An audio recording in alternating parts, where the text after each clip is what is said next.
Welcome back into the Sports Source. This segment of our show brought to you by Safety Systems. SafetySystems.com is where you can learn more about them. East Tennessee's leader in security systems and home theater setups. If you're building a home, have it built the right way. They'll come in with lighting options. You can run your whole house basically from your smartphone or your tablet. It's unbelievable.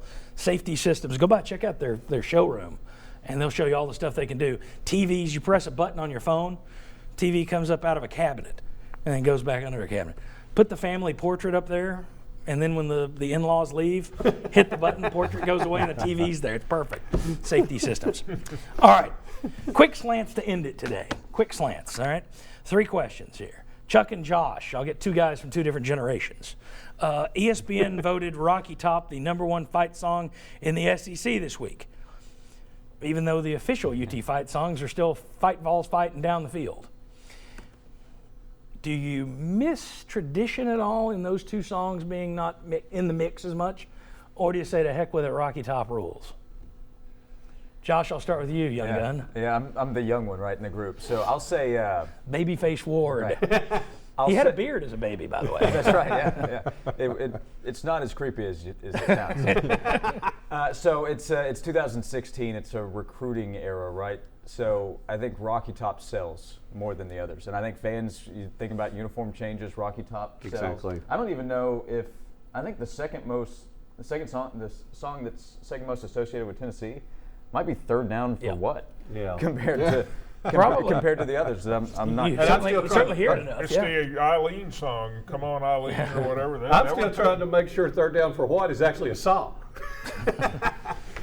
Yeah, of course, we do miss the traditions. But I mean, when you look at how the uniforms are changing, you look at all the different things, and we're not all in with the woo or whatever in Rocky Top. And I don't want to get you started on that. No, real men don't woo.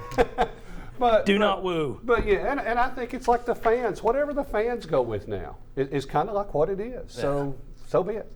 It's interesting. I went back. I was telling Bob this week. If you want a fun time, YouTube, go pick a Tennessee game or any. I wound up watching ABC games of just the Open for like Michigan versus USC or Ohio State versus Michigan or whatever from 1980 or 1978 or 1986. It's like, wow, this is so dated but so cool.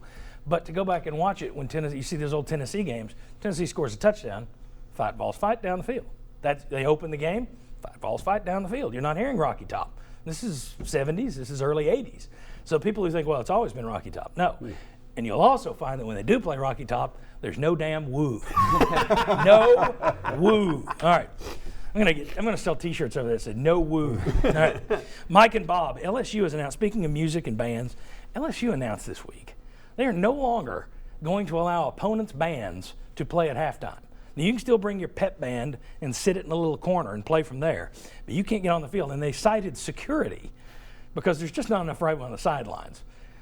They figured it took them more than a century to figure this out of having bands on the sidelines, but now you just can't do it. It's too crazy. My guess is, and one of the writers, Ron Higgins, writing down there, hinted at the fact that this probably has something to do with, okay, that team won't bring its band, which means you're going to have more tickets to sell to your own crowd. But here's the thing. Let's say that Tennessee does this. Let's say this becomes a trend and Tennessee says opposing bands can no longer play in Neyland Stadium. Will you care? Not a whit. Nothing. Zero. I will, even though at halftime I'm in the press box working and not paying great attention to the band. But as a college football fan, yes, I will care. Something has been taken away from me. How many opposing bands marched in Neyland Stadium last year? 5. Chuck's always just going to throw a number out there. I'm going to guess you're over. I think they've been fading away for quite some time. But see, I would argue for some people, they like the band. Well, they got Tennessee's band. Yeah. You've got the Pride of the Southland Here's band. one thing, and I wondered if this was pointed out. Is Jay LSU Leno. saying we're not going to pay to send our band on the road as much, or if any? In a way, that's what a lot of them, I think it gets down Yes, to. I think Tennessee's band went on the road last year 2 times as a full band. So I think it's look, it's a shame. Those kids work hard to do that. There's nothing wrong with letting them go to a stadium and play and be seen somewhere else. Would I sit there and, oh, wow, the circle drill? No. But you know what? When I was 10 years old going to games with my dad, absolutely. That was part of the whole That was as much a Tennessee game as pay these prices, please pay no Yeah, more. but- all of it was part of the game, and now it's just one, as Mike said, it's one more thing that you're just stripping out of it. And I think there are some people, whether it's little old ladies or kids, Well, another hurt good anything. thing that I do think Tennessee does is play the song for the opposing team as like a tribute and end up in that kind of like corner of the end. I mean, I like that. and what they should do, take the woo out of Rocky Top and just stick it in the opponent's song. Everybody can woo that. That's better. All right. Last one, and this is really just news. Tennessee's Nick Senzel, congratulations to him. Number 2 overall pick in this week's Major League Draft to the Cincinnati Reds, which guarantees that if he ever becomes good, he'll be traded for a prospect and a rosin bag. So congratulations, you'll never see him in Cincinnati or Atlanta. But he's the 8th first-round pick since 2005 out of Tennessee. Put up the list there, Oliver. 8 first-round picks since 2005. Look at that. Now, Luke Hochevar, of course, you might remember, didn't sign in 2005. He was drafted again in 2006 as the number 1 overall pick. So you've got a number 1, a number 2, all that talent, and yet you've not done much. Now, here's the interesting thing. As pointed out by play-by-play man John Wilkerson to me yesterday, Aaron Sebia, Bourbon, Atkins, Orge, and Hochevar were all members of Rod Delmonico's 2005 College World Series team. Right.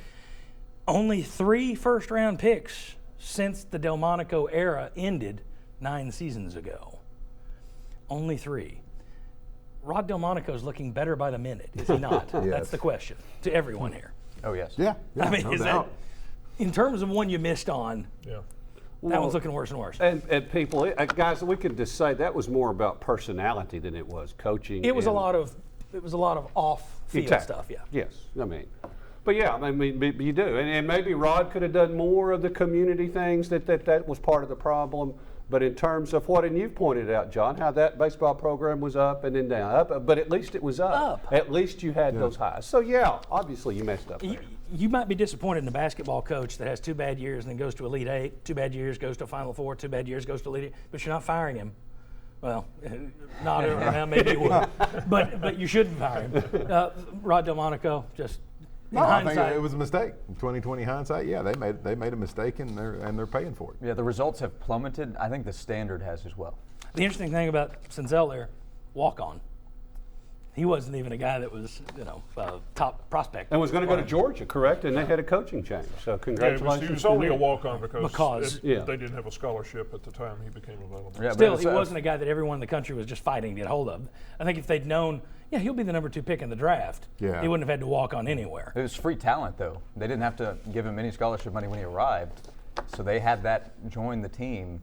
Still no results came with it. All right, guys. Thanks to Chuck. Thanks to Josh. Thanks to Mike. Thanks to Bob. Thanks to you for watching us online. It is very rare. In fact, today was the first time ever.